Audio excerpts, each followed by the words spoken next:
여러분 한 번쯤은 목자가 양을 어깨에 메고서 짊어지고서 기쁨으로 이렇게 환한 미소를 짓고 이제 오는 모습을 한 번쯤은 그림으로 다 보셨을 것 같아요. 못 보셨더라도 쉽게 상상할 수 있는 그 이미지죠.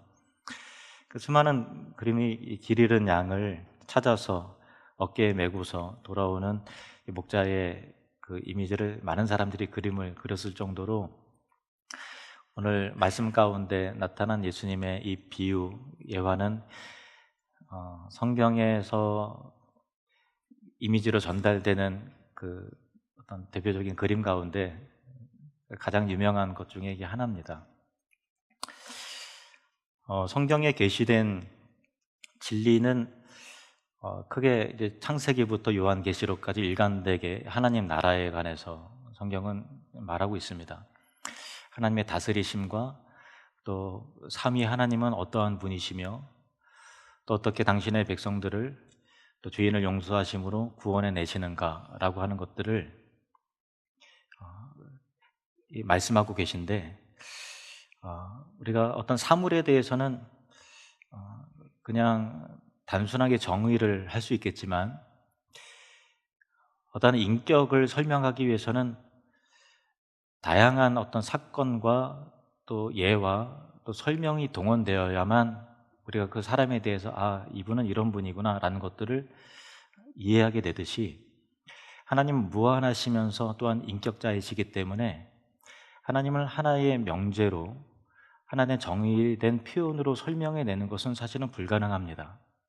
예를 들면 하나님은 사랑이시라, 참 감동적인 진리지만, 그러나 이 하나의 명제로 성경의 모든 것을 하나님의 거룩하심과 또 하나님의 공의로우심과 또 하나님의 자비와 긍휼과 그를 통해서 이루시는 구원의 내용들을 다 담아내는 것은 불가능하죠. 그래서 성경은 다양한 스토리들이 있고, 그리고 복음서도 단일 어떤 마태복음만 있는 것이 아니라 마태복음, 마가복음, 누가복음, 또 요한복음, 이렇게 다양한 측면에서의 관점에서 바라보는 말씀들이 필요하고, 그리고 예수님께서도 천국을 비유로 말씀하셨을 때 계속해서 다양한 비유들을 통해서 우리가 하나님 나라에 대해서, 구원의 속성과 진리에 대해서 여러 측면에서 인격적으로 그것을 바라보고 이해할 수 있도록 하게 하셨다라는 것입니다. 그리고 우리가 생각하는 실수와 오류는 무엇인가 하면 말씀 하나 읽고서 이게 전부인 것처럼 생각하면 안 되고, 하나님에 관하여, 구원에 관하여 편협한 시각이 아니라 종합적인 시각을 가질 필요가 있어요. 그래서 오늘 이 말씀도 잃은 양을 찾으시는 목자를 통해서 드러난 하나님의 그 구원에 관한 스토리들을 이 말씀을 통해서만 전달받는 것보다 앞서서 계속해서 예수님께서 여러 사건과 일들을 통해서 진행시켜 나오시는 이 누가복음의 스토리들을 실에 깨듯이 꿰어 나가면서 이해할 때 비로소 이 말씀에서 예수님께서 더 강조하시는 것은 이런 것이구나라는 것을 더 알게 되는 것이죠. 그래서 이 누가복음 오늘은 15장입니다만은 14장에 있었던 내용을 간략하게 좀 설명을 드리면, 2주 전에 설교했던 내용, 그리고 또 지난주에 설교했던 내용입니다. 간단히 소개하면, 어떤 바리새인 중에서 좀 어떤 지위가 높은 유명한 사람인 모양입니다. 집에 잔치를 배설하고서 동료들을 초청함과 함께 예수님과 제자들을 함께 초청을 해서 하는데, 선의의 뜻에서 예수님을 초청한 것이 아니고 그들이 가지고 있는 율례와 또 법도에 대한 예수님께서 결례를 행하지는 않는가라고 하는 것을 예의주시하면서 관찰하듯 훔쳐보듯 그렇게 보고 있었던 상황입니다. 예수님께서 수종병 들린 자를 고치심을 통해서 그들에게 물으시죠. 너희 중에 누가 안식일에, 그날이 안식일이었거든요. 안식일에 자기의 아들이나 소가 이 우물에 빠졌으면 마땅히 그것을 건져내지 않겠느냐, 이렇게 말씀하심을 통해서 그들의 외식을 꾸짖으시죠. 그들은 자기들이 마땅히 하나님 나라에 당연히 들어가고 또 하나님 나라의 만찬에 참여할 수 있는 복된 자들로 생각했습니다. 그래서 예수님의 책망을 여러 번 들은 다음에 그중에 바리새인 중에 한 사람이 하나님 나라에서 하나님과 더불어 떡을 먹는 자는 복되도다 이렇게 말함을 통해서 그것이 신앙적인 고백이 아니라 우리는 어차피 하나님 나라의 백성이고 다 천국 갈 선택받은 유대인들인데 아브라함의 후손인데 뭘 자꾸 못마땅해서 자꾸만 우리 보고 뭐라고 하십니까? 라는 불만을 우회적으로 표현을 했었죠. 그때 예수님께서 들으신 큰 잔치를 배설하는 비유의 내용은 바로 이것입니다. 어떤 사람이 큰 잔치를 배설하고 나서 사람들을 청하였어요. 처음에는 갈 것 같이 그랬다가 잔치 당일날 종들을 보내서 청한 자리에 오도록 그렇게 했을 때 어떤 사람은 내가 밭을 샀는데 밭에 좀 나가야 봐야 되니까 나를 좀 양해하라고 하고, 또 어떤 사람은 내가 소 5겨리를 샀는데 그것을 시험하러 가야 되니까 좀 나를 좀 이해해달라고 하고, 또 어떤 사람은 내가 장가 간 지 얼마 안 돼서 집에 있어야 되는데요, 그렇게 해서 다 일관되게 사양하고 거절을 한 거예요. 잔치를 배선한 주인의 입장에서는 참 화가 나는 일이죠. 올 것 같이 그랬다가 막상 당일날 이리 핑계대고 저리 핑계대고 해서 집에 다 식사는 다 준비가 됐는데 아무도 안 오니까 당연히 화가 나죠. 그래서 종들을 면해서 너희는 당장 시내 가로 나가서, 길가로 나가서, 골목으로 나가서 병든 자, 저는 자, 또 눈 못 보는 자, 가난한 자들을 초청해서 내 집에 드리라 이렇게 했습니다. 그래서 종들이 우르르 나가서 사람들 청해서 자리를 채웠는데 빈자리가 아직도 너무 많은 거예요. 그래서 주인이 다시 한번 종들에게 너희는 급히 나가서 길가로 나가고 경계 마을 밖에 산울타리 밖에 나가서 사람을 강권하여 데려다가 내 집을 채우라. 전에 청하였던 자들은 하나도 내 잔치에 참여하여 맛보지 못하리라 이렇게 말씀하셔요. 이 비유의 핵심은 무엇인가 하면은 마땅히 하나님 나라의 백성이 될 것이라고 생각하고 또 의인됨을 자처하는 유대인들은 하나도, 복음을 거절한 자들은 하나도 천국 잔치에 들어오지 못할 것이며, 하나님 나라의 어떤 지위라든가 어떤 신분에 있어서 감히 하나님 앞에 접촉이 없었던, 그 잔치 자리에 올 만한 가능성과 어떤 접촉이 없었던 자들이 은혜에 기인하여 그 병든 자와 가난한 자와 죄인과 세리와 그와 같은 사람들이, 그리고 산울타리 밖에 있었던, 경계 밖에 있었던, 심지어 땅끝에 있는 이방인들까지에게도 복음이 전파가 되어서 그들에 의해서, 이방인에 의해서, 죄인에 의하여, 약자들에 의하여, 가난한 자에 의하여, 신분이 천한 자들에 의하여 하나님 나라의 잔치가 배설되고 채워지게 될 것이다 라고 하는 메시지를 예수님께서 전하신 것이죠. 그리고 나서 예수님께서 집 밖으로 나오실 때에 많은 사람들이 그 말씀을 더 듣기 위해서 옹이하면서, 예를 들면 유명한 인사가 오면 그 앞에 같이 이렇게 따라오면서 같이 나는 한 소속이다라는 것을 증명해내고 기쁨을 얻게 하는 심리가 있잖아요. 그래서 많은 백성들이 예수님을 옹이하면서 따르는 거예요. 그때 예수님께서 뒤를 돌으시면서 말씀하시는 내용이 무엇인가 하면은, 너희들이 나를 따라오는데 그 따라오는 목적과 이유에 대해서 알고서 따라오느냐? 너희들이 부모를 미워하고 처와 자식을 미워하고 또 형제와 자매를 미워하고 심지어 자기 목숨까지도 미워하지 않으면 능히 내 제자가 될 수 없고, 너희들이 자기를 부인하지 않고 그리고 자기 십자가를 지고 나를 쫓는 자도 내 제자에 합당하지 않다라고 말씀하심을 통해서 그들이 예수님을 쫓아오는 데 있어서 담겨져야 되는 그 믿음 안에 담겨져야 진정한 희생과 섬김과 자기 부인과 천국이 그냥 아무나 그냥 나 들어갈게요 라고 하는 것이 아니라, 천국이라는 것이 절대적 가치임을 인정하는 자들이 들어오는 나라가 천국이다라고 말씀하심을 통해서 그냥 남는 티켓 아무에게나 막 남발하고서 그냥 아무에게나 초청하는 것이 아니라, 앞에 있는 비유는 마치 그것처럼 들리지만 그 다음에 설명을 통해서 보완하시는 내용이 무엇이요? 천국에 정말 가고자 하는 자들, 정말 이 땅의 어떤 가치보다도 천국을 우선적으로, 예수 그리스도의 이름과 영광을 가장 최우선적으로 생각하는 사람들이 마땅히 들어오는 자리가 천국이요, 하나님 나라이다라는 것을 계속해서 보완시켜 나가는 것을 우리가 이 말씀을 통해서 확인이 되는 것입니다. 이 말씀을 들었을 때 두 가지 반응이 나왔습니다. 두 가지 부류의 사람이 각각 다른 반응이 나왔는데, 첫 번째는 바리새인과 또 서기관들이 천국은 마땅히 의인이 들어가는 것이고 자기들과 같이 경건하게 애쓰는 자들이 들어가는 것이고 하나님을 누구보다 생각하는 자들이 들어가는 나라인데 왜 천국이 이방인이 들어가느냐? 왜 천국이 죄인이 들어가느냐? 이것이 납득도 안 되고 그들이 가지고 있었던 경험과 교리와 관례에 비춰서 너무 상반된 행보와 말씀을 예수님께서 하시니까 그들의 마음이 굉장히 불편한 거예요.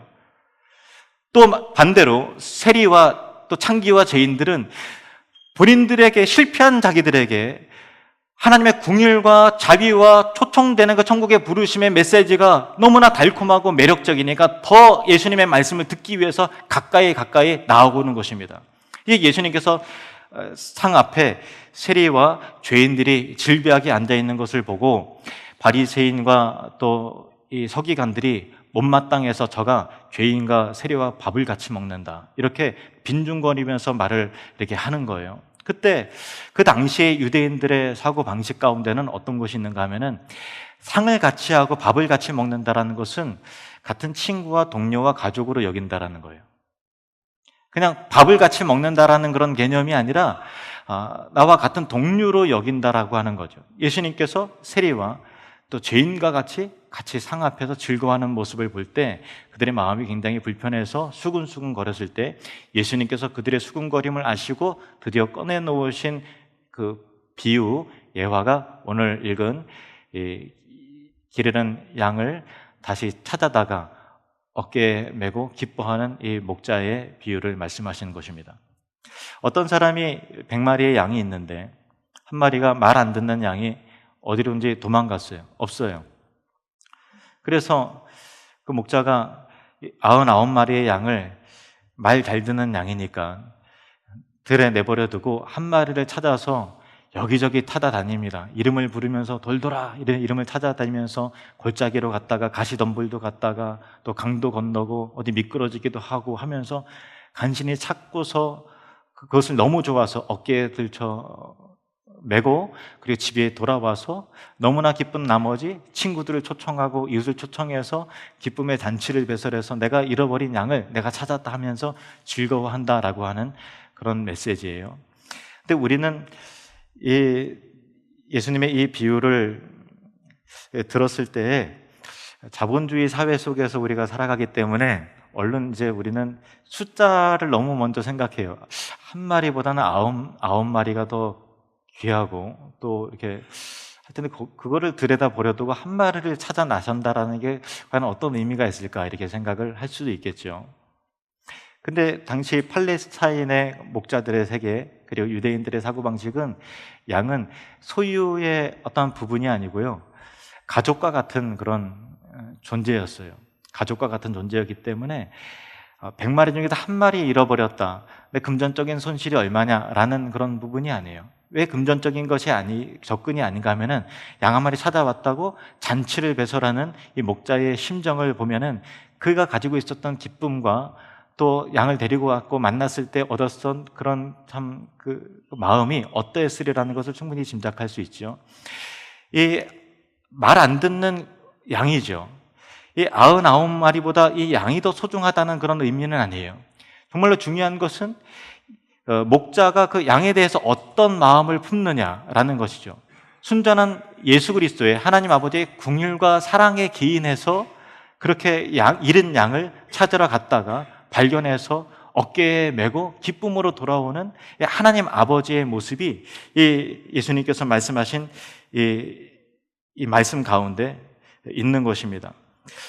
잃은 양이 없어졌을 때 야 못되게 하고 말도 안 듣고 그냥 자기 마음대로 하더니 집을 나갔구나, 차라리 그냥 잘 됐다, 속 편안하게 너 같은 건 없어도 돼 하지 않고 잃은 양 한 마리라도, 말 안 듣는 양 한 마리라도 찾아 헤맨다라는 거죠. 찾아 헤매는 것입니다. 그런데 여러분, 한 가지 기억해야 되는 것은 이 길은 양이 길을 잃은 거죠. 양이 잘못한 거예요. 그런데 지금 누가 고생하고 있습니까? 목자가 고생하고 있어요. 말은 양이 안 들었는데 그 답답함과 괴로움은 누가 겪는가 하면은 목자가 겪는 거예요. 이것이 무엇입니까? 목자가 그 양 있는 데까지 쫓아가고 산을 건너고 골짜기를 건너 가시에 찔리고 하는 것이 무엇을 의미하는 것입니까? 예수 그리스도의 십자가죠. 이 땅에 오신 예수님의 성육신인 것입니다. 예수님께서 죄인을 영접하시고 가까이 하시는 것은 이와 같이 오직 잃어버린 영혼에 대한 안타까운 사랑과 긍휼 때문이라는 것입니다. 앞서서 바리새인의 잔치집에서 큰 잔치를 또 배설했을 때 예수님께서 그 잔치의 청함을 받은 자들의 비유를 통해서 말씀하시는 메시지는 무엇입니까? 시내 거리와 골목과 길과 산울타리가로 나가서 사람을 강권하여 데려다가 내 집을 채우라, 이렇게 말씀을 하시죠. 근데 이 말씀 가운데서는 정말 그 잔치집의 주인과 상관없는 자들이, 본래 상관없었던 죄인과 이방인들을 할지라도 하나님의 은혜에 의하여 청함을 받고 초청을 받은 잔치다라는 것이 이 비유의 핵심이라면, 오늘 이 기르는 양의 이 비유는 뭐냐면, 청함을 받은 자들이 하나님과 상관없는데 그 이방인들의, 유대인의 대안으로서 하는 수 없이 청함 받은 자들이 아니라 그들을 향한 무한한 하나님의 사랑과 긍휼이 여김이 시작이 되었기 때문에, 그들이 자발적으로 들어온 것이 아니라 이 목자가 찾은 바 되어서 찾아졌기 때문에 들어온 순전한 은혜였고, 하나님의 긍휼이 여기심으로 말미암아 들어온 자들이다라는 것을, 하나님의 사랑이라는 것을 이 말씀이 강조하고 있다라는 것입니다. 저와 여러분은 절대로 유대인의 땜빵이 아닙니다. 저와 여러분은 하나님의 사랑하심을 입은 자들입니다. 그리고 양을 찾은 목자는 잔치를 벌이죠. 그리고 그 기쁨을 이웃과 친구들과 나눕니다. 5절 말씀을 보시겠습니다. 5절, 6절 말씀 함께 읽겠습니다. 시작. 또 찾아낸 즉 즐거워 어깨에 메고 집에 와서 그 벗과 이웃을 불러 모으고 말하되 나와 함께 즐기자. 나의 잃은 양을 찾아내었노라 하리라. 긴 이야기를 잘 들으셨습니다. 이제 제일 중요한 얘기를 하도록 하겠습니다. 여러분은 목자 곁에서 말없이 순종하고, 여기 있으라 하면 여기 있고, 저기 있으라 하면 저기 있고, 여기서 물 먹으라 하면 물 먹었던 99마리 중에서 순종했던 이 말 잘 듣는 양에 속합니까? 아니면 자기 멋대로 집 나가고 말 지독하게 안 듣고 불순종의 대명사인 길 잃은 실패한 양입니까? 여러분은 9마리, 지금 99마리에 속한다고 생각하세요? 아니면 불순종해서 집 나간 길 잃은 양입니까? 1번이에요, 2번이에요? 사실은 1번도 아니고 2번도 아니에요. 물론 이게 2번이죠. 2번인데 길 잃고 헤매는 그런 상황이 아니라 목자에 의해서 여러분이 여기 있다라는 것 자체가, 주일에 어디 가지 않고 하나님을 예배하고 있다는 것 자체가 이미 우리 안에 들어온 자들 아닙니까? 목자가 여러분을 발견했어요. 기뻐하면서 얼게 메었어요. 그 순간이 예수님을 만난 순간이죠. 지금은 여러분의 존재 자체를 우리 예수님이, 하나님 아버지께서 기뻐하심으로 여러분의 존재 자체를 기뻐하시는, 나갔지만 돌아와서 예수님의 품 안에 있는, 길을 잃었었지만 실패했었지만 그러나 우리 하나님의 사랑과 긍휼하심을 힘입어서 들어온 주님의, 회복된 주님의 양들입니다. 그러면 한번 따라해 볼까요? 나는 하나님의 기쁨의 주인공입니다. 아멘. 우리가 착해서도 아니에요. 우리가 순종해서도 그런 거 아니에요. 자발적으로 들어온 것도 아니에요. 양이 목자의 우리에 들어오기까지 자발적인 어떤 결단과 어떤 각오나 내가 진짜 주님 앞에 갔어야 되는데 길 찾아온 것이 아니라 주님 앞에 붙잡혀 온 거죠. 그게 사랑입니다.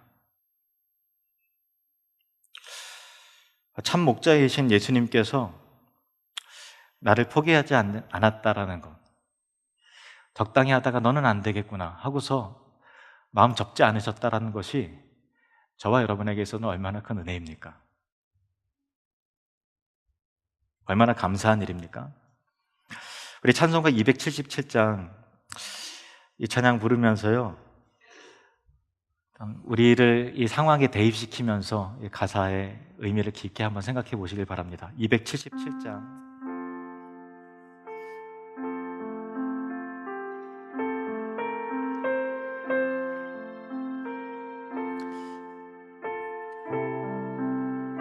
양떼를 떠나서 길 잃어버린 나, 양떼를 떠나서 길 잃어버린 나, 목자의 손이 싫어서 먼 길로 나갔네. 방탕한 이 몸은 근부려 행하여 아버지 음성 치러서 먼 길로 나갔네. 양 잃은 목자는 그 양을 찾으러 산 넘고 강을 건너며 사막을 지났네. 갈 길을 모르고 나 지쳐 있을 때 그 목자 마침 나타나 날 구원하셨네. 내 목자 예수는 날 사랑하셔서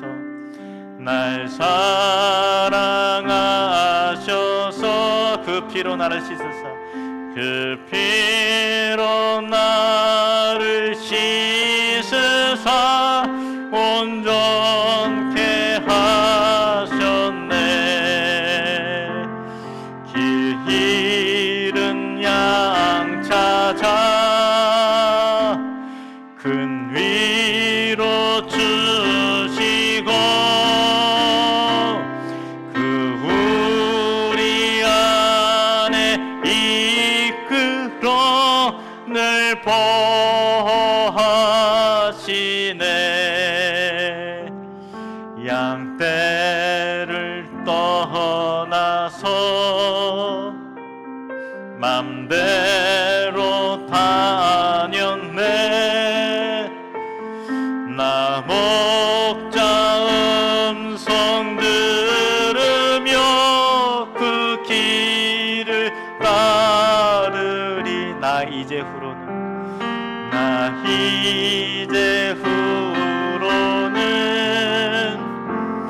방황치 않으며 내 아버지의 집에서 영원히 살게. 우리 4절 다시 한번 불러볼까요? 양떼를 떠나서 맘대로 다녔네. 나 목자 음성 들으며 그 길을 따르리. 나 이제 후 방황하지 않겠습니다. 방황치 않으며 내 아버지의 집에서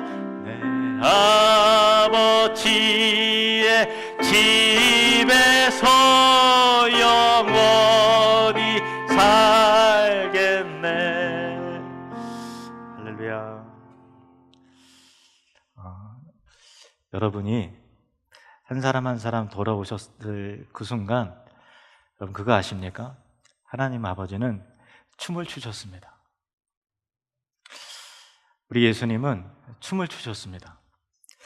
저는 처음에 몰랐어요. 저는 교회에 처음 나오고 이렇게 주님 만나는 그 순간 나의 감정만 알았지 하나님께서 얼마나 기뻐하셨는가라는 것은 성경을 더 많이 알고 또 하나님에 대해서 더 많이 알게 됐을 때 알게 됐습니다. 내가 교회 처음 나온 그날, 주님 앞에 기도했던 그날, 또 기도하면서 눈물을 흘렸던 그날, 다시는 주님 떠나지 않겠습니다 결단했던 그날, 우리 하나님 아버지께서 나 때문에 춤을 추셨구나 알게 됐습니다. 내 존재 자체가 하나님의 기쁨이라는 사실을 알게 됐습니다. 여러분, 믿으셔도 좋습니다. 여러분의 존재 자체가 우리 하나님 아버지의 기쁨입니다. 같이 한번 따라 볼까요? 나는 하나님의 무한한 기쁨입니다. 나는 하나님의 무한한 자랑입니다. 아멘. 이 말씀입니다. 7절 말씀 보시겠습니다. 7절 함께 읽겠습니다. 내가 너희에게 이르노니 이와 같이 죄인 한 사람이 회개하면 하늘에서는 회개할 것 없는 의인 99으로 말미암아 기뻐하는 것보다 더하리라. 아멘.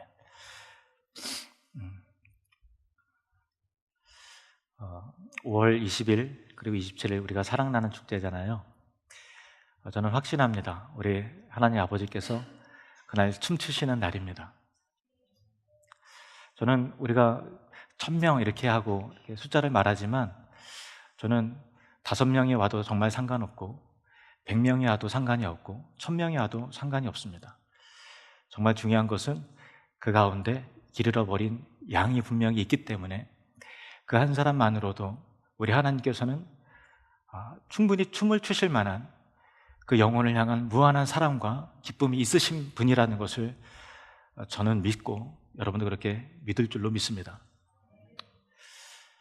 우리가 힘써서 더욱 우리 예수님께서 우리 하나님 아버지께서 춤추실 수 있도록 같이 기도하고 같이 전도하고 복음의 열정을 품어서 천국 잔치가 진짜 잔치가 되도록 길과 산울다리가로 나가서 사람을 강권하여 데려다가 내 집을 채우라 라고 말씀하셨던 누가복음 14장에 있었던 그 말씀 가운데서도 우리가 순종함을 통해서 천국 잔치가 나타나는 그런 은혜가 있기를 주님의 이름으로 축복합니다. 기도하겠습니다.